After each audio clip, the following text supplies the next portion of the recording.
So often there will be times when you need to read data from something like an API, which we'll learn about in a later chapter. And these APIs offer data over the web that are available for free or paid access or consumption. And the typical data format is not going to be a CSV or a SQL database like we've learned in prior sections. It's going to come in JSON or XML, and more commonly these days it's JSON, and often you can choose as well what format you want. And so we're going to just cover JSON right here. So JSON is a lot like a dictionary in Python, at least when we interact with it, both before we send it and after we receive it. We'll cast it into a dictionary format, and so it'll feel very familiar to you. The only real difference is that when this dictionary gets sent, it gets encoded into a JSON format for delivery or being sent over the internet, and then decoded when we receive it. So let's open a new collab file.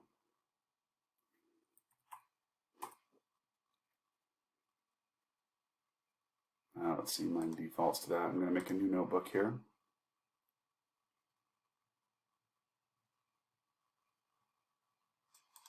I'm going to name this JSON practice or whatever you want. And let's import, for starters, pandas, so we can, that's what we always do. We're going to convert these data types to and from data frames, and then import JSON.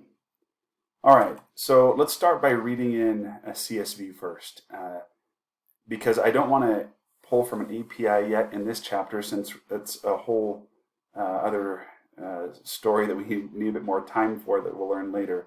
So for now, I just want to read in a CSV that will convert to JSON. So read in this classic data set that we've used many times. Whoops. ishelp.info/data/insurance.csv. All right. Let's keep this simple. I don't want to deal with the entire data set just for this example. So I'm going to shrink this down a little bit to just the first 3 rows. And let's take a look at those.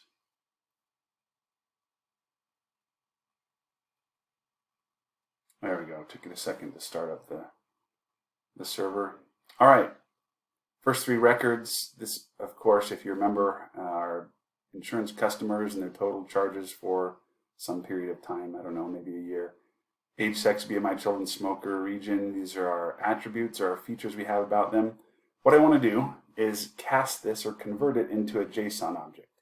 So let's start with that. JSON_string is going to equal df, our data frame. So JSON_string is a new object, new variable we're creating. We're going to set a df dot to JSON. Isn't it nice how Pandas has all of these really easy to CSV, to SQL, to JSON, and they've got to Excel, to everything. So many different ways to just convert a data frame into whatever format we want. Great package, Pandas. Anyway, all right, so let's print this out so we can see what we're working with. So I'm going to print an f string here, and I'm just going to say df.toJSON. Resulting data type is what? And let's put right here type JSON_string.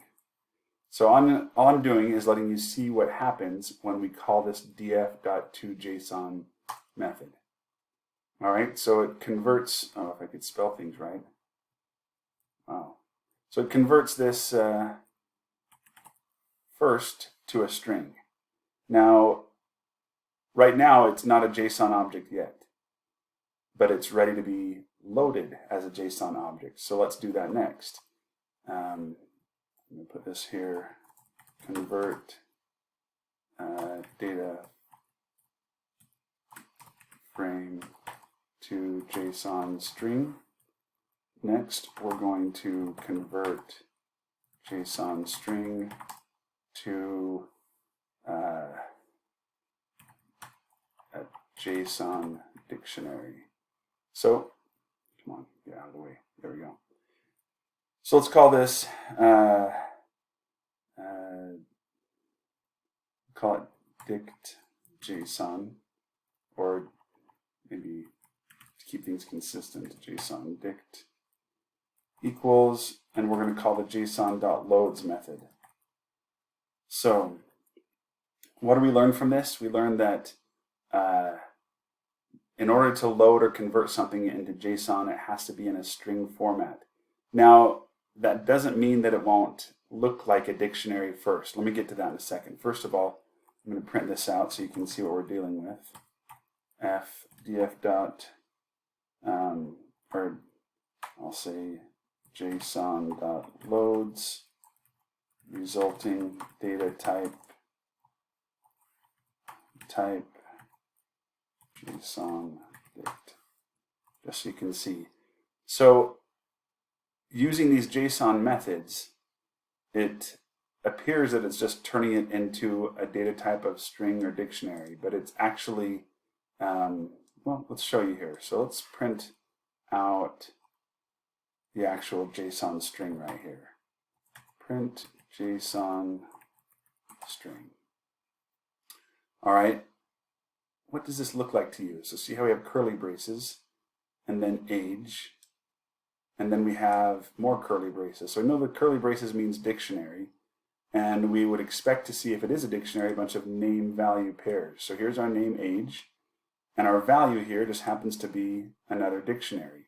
So it's a dictionary of dictionaries.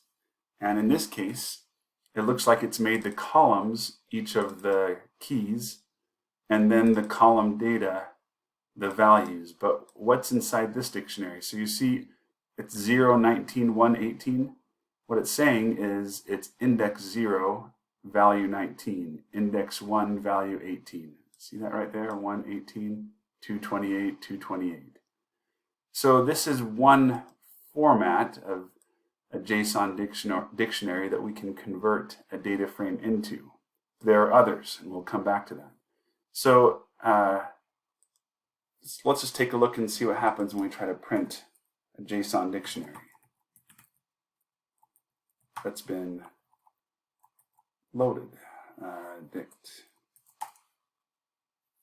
Okay, not much different, is it? It looks just like it did before. Take a look. Anything different? No. No. All it's done is it's converted double quotes into single quotes. Looks like it's done that everywhere. So what's the actual difference? The difference is simply it's recognized as a JSON prepared dictionary in the exact format that it wants, with the right spaces and types of quotes and everything like that. Okay, not so bad. So let's drill down into these objects and see if we can access them. So let's use this JSON dict here. And we've already printed that out above. So let's start by printing out the 0 index next. Oh, doesn't even work. Well, so that's because we don't use number-based indices.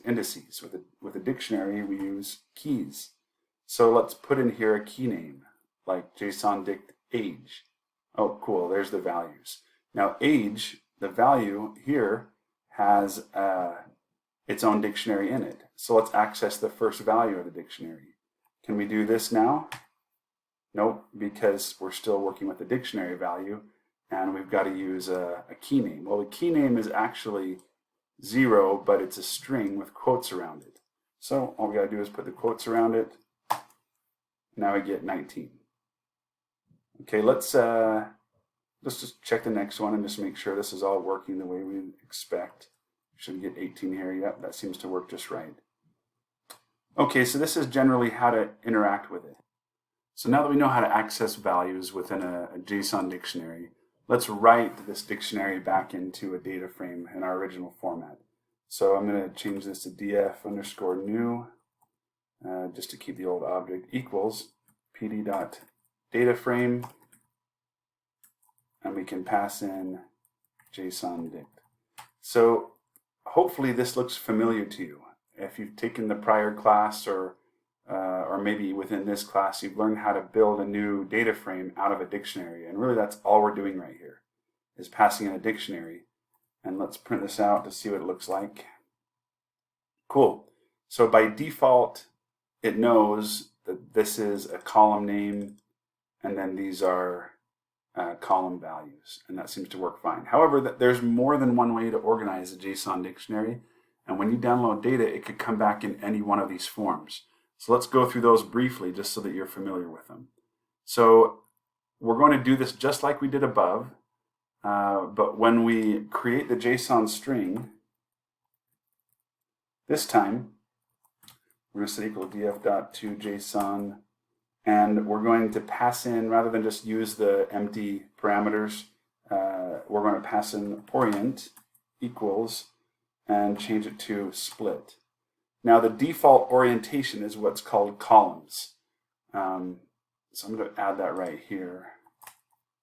Default orientation equals columns. So this would work the same if we were to put right here orient equals columns. It's identical to what we've already done, and that's why it's the default.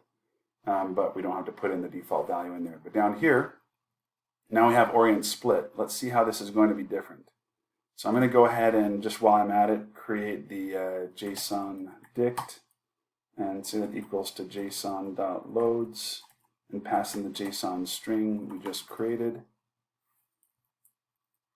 And let's print records orientation. Oh, sorry, I'm on split. Split orientation. And let's just go ahead and add in here JSON. Okay. All right, take a look at how this is different. So up here, this was our let me add this to the orientation here. JSON loads. I'll put this right here so everything looks the same, so you can have it nice and organized. This is columns orientation. There you go. And because I'm a little bit OCD, I'm going to add a line break. All right, so columns orientation, split orientation. Let's take a closer look. So here our keys are the terms column, index, and data. See how this is just another way to slice the same data frame? So here we've got column names. Index is row names or row indices. So column indices, row indices. And then data, see how it organizes it here? It looks like it's, now each of these are lists, by the way, but the data is a list of lists, which makes sense because it's a matrix. And we have 3 lists inside the list, which tells me that the inside list must be a row instead of a column, because we got 3 rows right here. And yep, sure enough, there's our row data. So when you download data through an API or get a JSON file format, be aware of the orientation that it's in for when you need to convert it to a data frame. So you just might need to simply set these orient types to get it the right way. Let's go ahead and see how to access. Let's drill down and get the value of charges. So how would you do that? Here's where I want you to practice on your own. Take a second, learning what we did up here to get and drill down to this number 18. See if you can print out, do it down here, see if you can print out the term charges by drilling down through JSON_dict. Okay, I'm going to assume you paused the video, gave it a shot, and hopefully you got it. If not, let's learn together how it's going to work. So JSON_dict. Now here's my square brackets, which means I'm referencing an index. And because I've already run that code above, and it knows what JSON_dict is, it says, oh, here's the indices you can pull up. That's kind of useful. Now, that's actually, I take it back, that's from the previous one. So we might need to run it again. Sometimes this IntelliSense that it comes up with is, well, it's not always accurate. I'm going to pull it up one more time. try doing this age like it recommends. There we go. This is actually left over from above up here. So I'm going to run this one more time. JSON dict split orientation. Oh yeah, that's because I went back up here and ran this after I'd already done that one. So now when we do this, watch what happens. Oh, columns data index. So it gives you a little clue, and it tells me these are the outermost key names in that dictionary. All right, so let's select columns, print that. There we go, this is what I was looking for. So here's our value right here in this record. If I want to get to charges, well, now I'm dealing with a list and not a dictionary. So I access a list index also with square brackets, but this time I'm going to use a list number or an order number for the item in the list to access the individual values. So 0 is age, which means charges is going to be 0, 1, 2, 3, 4, 5, 6. All right, there's my charges.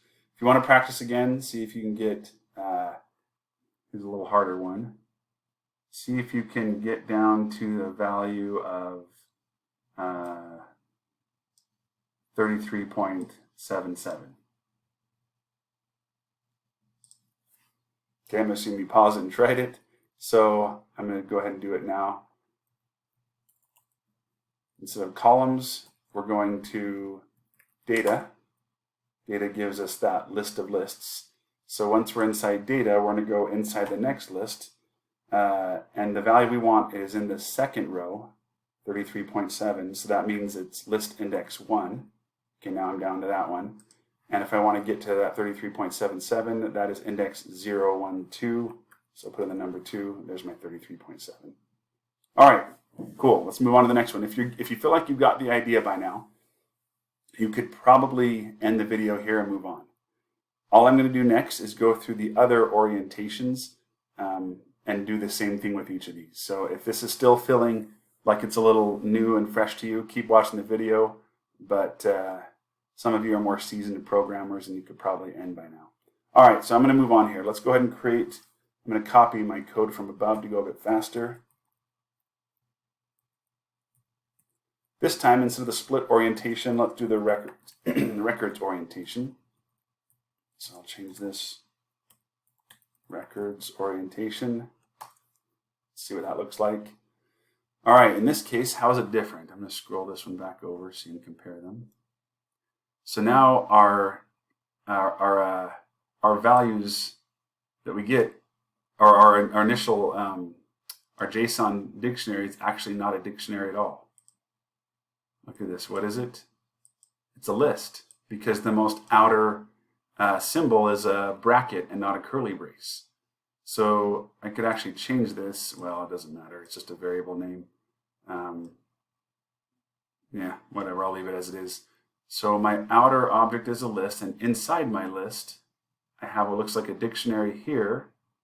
It goes to there, then a comma and another dictionary. How many of these do I have? Looks like I have one for each row.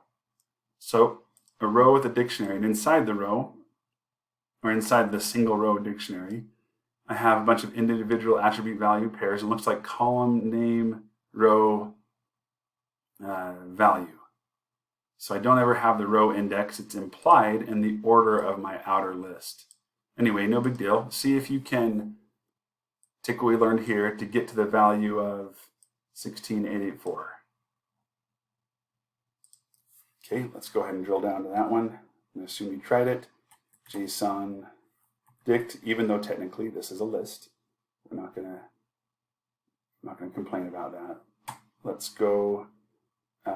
So now I'm not using a name, I'm using a number because I'm working with a list. If I put in a 0, that gets me to row 1. Beautiful. Well, now I'm working with a dictionary, so when I access an index, I'm going to have to use a key name rather than an index number as I would with a list. So I want the value for charges. There we go. There's my 16884. All right, next, I'm going to paste this again. And this time, instead of records, let's do what's called index next. All right, index orientation, let's see what we got. This time we're starting with a dictionary once again. And inside the dictionary I've got a key and my value is this. So a bunch of column row value, and it gets the row value from this row index right there. Looks kind of similar to this one, but instead of a dictionary with a bunch of key list pairs, it's a dictionary with a bunch of key dictionary pairs. Kind of like this one up here. The only difference up here is the keys are column names, and down here the keys are row names or row indices. Okay, no big deal. Let's see if you can get down to the BMI of 3377 again. All right, I'm going to see. So we've tried JSON dict. So we're working with the dictionary, which means I need a key name. Looks like that value's in row 1, or sorry, key number 1. All right, and then we want 3377. This is a dictionary, so that means I'm going to be accessing this as a dictionary once again with a key name, so I just need BMI. Beautiful. All right, next one, let's do what's called a values orientation, and then there's only one more after that. Values.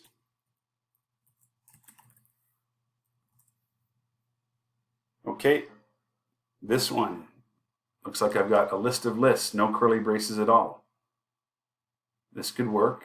So it looks like the column names, nope, I don't have a column name right there. I don't have any row names either.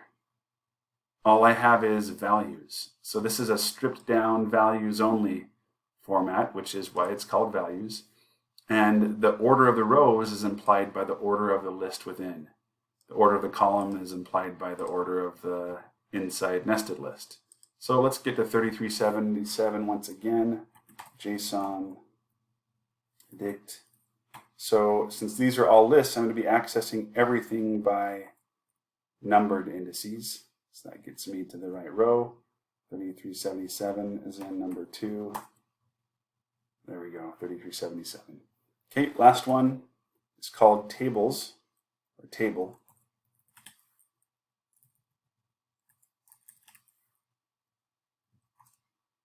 All right, table orientation, we get what's called, so it's still a dictionary. This one's a dictionary of dictionaries, kind of like the index, but instead of row names, we get schema, which is going to tell us the name, index, type, integer. What does that sound like? Well, these are inside of schema. Let's break it down one at a time. We get another dictionary called fields. Let's see where this one ends. All right, well, hold on. Before that, we better go inside here. Inside fields, it's a key value pair with another list. Inside the list, a list of dictionaries. And inside those dictionaries, we've got key value pairs here. So I've got name, index, type, integer. What do we think that's referring to? Well, let's look at the next one. Name, age, type, integer. Okay, we recognize age. That's one of our column names. So, okay, I see. Name is saying here's the name of the column, and then here's the data type of that column. Oh, that could be useful. So let's see. Sex, it just has the initials F or M. And yep, sure enough, that one's a string. BMI, number, which is what it uses since it's a float, whereas age is not a float. Okay, so this first one, fields, is giving me a list, which must go a little bit longer here, of all the column names and their data types. Yep, sure enough, that's what it is. We get to the end, charges is our last one. There we go, that's a big list. So we're still in the schema dictionary, which is right here, but we're to the end of fields, right there. So after fields, we get primary key. The primary key is just telling us the name of the column that represents what would be like the primary key if this was a database table. Well, the column name back here, the very first one was index, which it really just got from this by default right here. I knew that in the data frame that was the index column. All right, Pandas version, great. Now we've got the third element in this dictionary, which is the actual data. And see how this is formatted. We've got index 0, age, okay, perfect. These are our column names. Name value pairs, and we should have 3 of these, 1 for each row. All right, definitely the most complicated of all of them. Let's drill down to 3377. So let's start with JSON dict. Since our outer level is a dictionary, we're going to have to use the key name, and we don't want schema. We want to go straight to the data. Let's see what that gives us. Okay, beautiful. It gives us a list of dictionaries. So we're going to have to go into this list next. Let's see what this gives us. Item 0, the first one in the list. Perfect. Well, we want the second item in the list. Okay, there we go. Now let's drill down. We're in a dictionary now. Once again, so I have to use a key name. BMI. There we go. Drill down to 3377. So these are the, 6 different ways that a JSON dictionary can be formatted. The 2 things to remember are that when we get data, we use the, scroll, oh, this is fine right here. So we use toJSON to convert a data frame into a JSON string, and then we use .loads to convert that string into the perfect JSON formatted version with single quotes and spaces the way it likes it. And then when we're ready, we can convert a JSON string back to a data frame by just simply calling the pd.dataframe method and passing that in. And then we just need to pay attention to whatever the orientation type. Now you might be thinking, well, if I'm going to convert it to JSON in the first place, why don't I just always stick with the default columns so that I don't have to deal with anything else? Well, that's because you're not always going to be the one who's doing the converting in the first place. You might simply be sent the JSON data file, or you might be downloading it or accessing it from some internet source, and you don't have control over that. You just need to know, how do I convert it back into the data frame that I want? And so you need to understand or be able to reference these different types, identify which one the data is that you've been given, and then convert it into a data frame. That's either a data frame or you're trying to pull out an individual value. Those are our 2 use cases for this. And you might think, well, why doesn't everybody just use the same format? Why doesn't everybody just use columns rather than making us all choose or guess? Well, it's because there's a lot more than Python, many more other languages that can create a JSON object. It could be created by a variety of different languages in a variety of different ways, and we just have to be able to convert it from all types. Okay, that's it for JSON.